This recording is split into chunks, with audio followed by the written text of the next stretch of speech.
G'day guys, welcome to another layout. This one's following on from yesterday. So this is another power scrap. This is power scrap number 94, and this is where I'm showing you how to use the positive part of the cut file. So yesterday I used the negative, this is the positive. This is how you can stretch your budget. If you have yourself an electronic cutting machine, you can buy a cut file, or there's a heap of free ones out there. This one I made myself because I found a quote, and the quote is by Stephanie Bennett Henry. So she has she gets the credit for the quote, and I love the quote so much, and it's a quote that I could use over two different photos. So I wanted to show you that. I'm using a Missy Moo Crafts Sweet Little Christmas black and white star background. And gee, that came out really hard, didn't it? You'd think I've had a hard day. Anyway, I really haven't. So what I did is I went through and on some scrap cardstock, I went through and I glued down all of the positive title, and I felt it was important on this layout that we had a border around the title so it stood out off the star background. Now, I have no issue with this.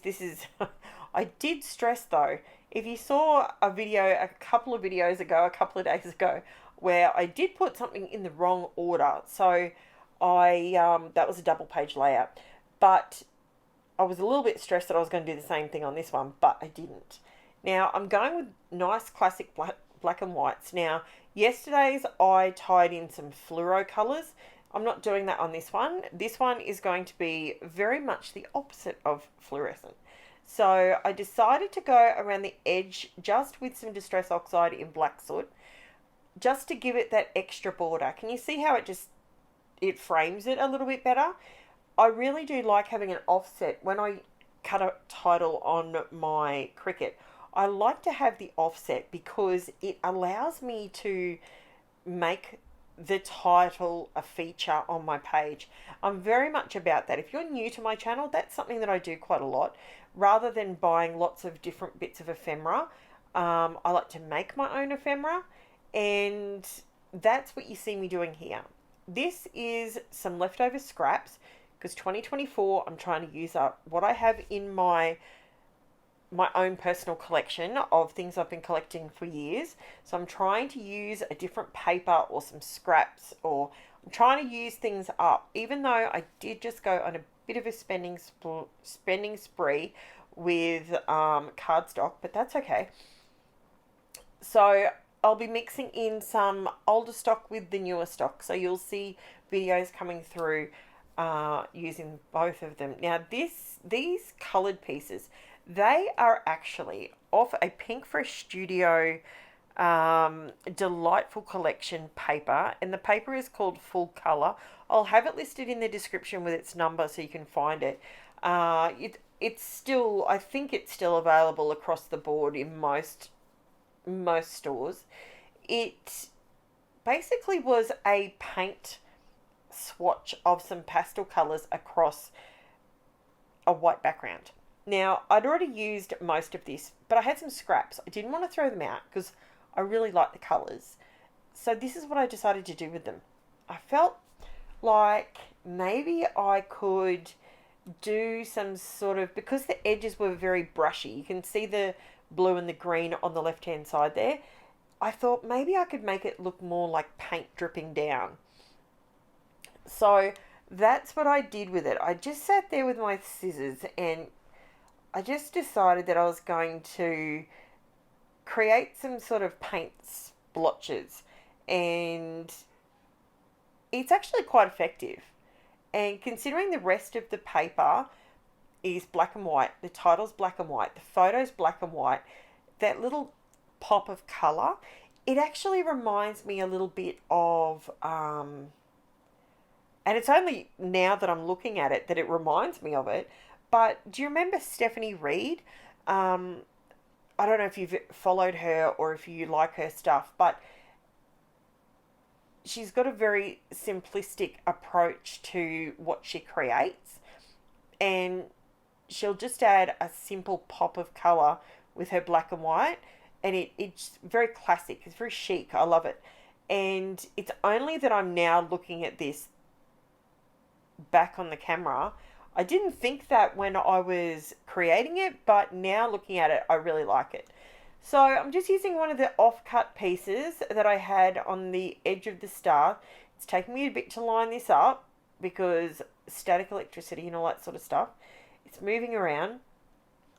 So I have a black strip and I've got this white with the black stars on it that I've obviously cut off the edge.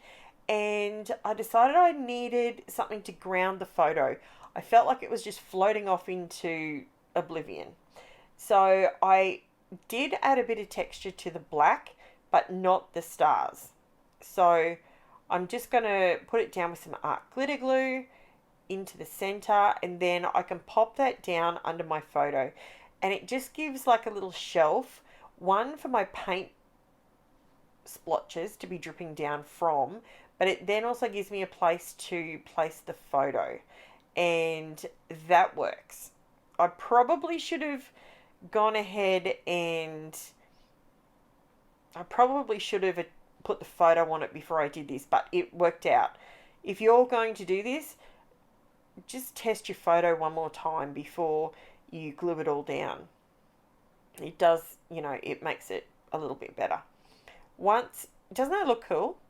Now, the only thing that I thought would make this look just that little bit extra to make those colours pop, I thought I could put something underneath the paint, and I was going to get a pen and go around the edges of it because that's something that I like to do.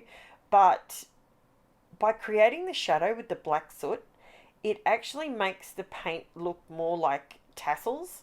So yeah, it's in the eye of the beholder, isn't it? But I really like how that looked. It was super simple. I wouldn't call that mixed media. That's like dry mixed media to me. Yeah, so I really enjoyed it.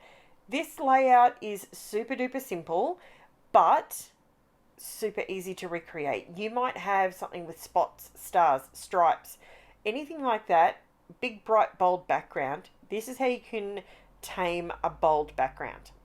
Now, the other thing I wanted to mention is in the description below, I'll have everything listed that I've used, so you can source it for yourself if you wish. None of the links in my description below are affiliate links. I don't have affiliate links. So, yeah. So, the other thing I want to mention is I do have a Facebook group now that it is growing quite nicely, I've got to say.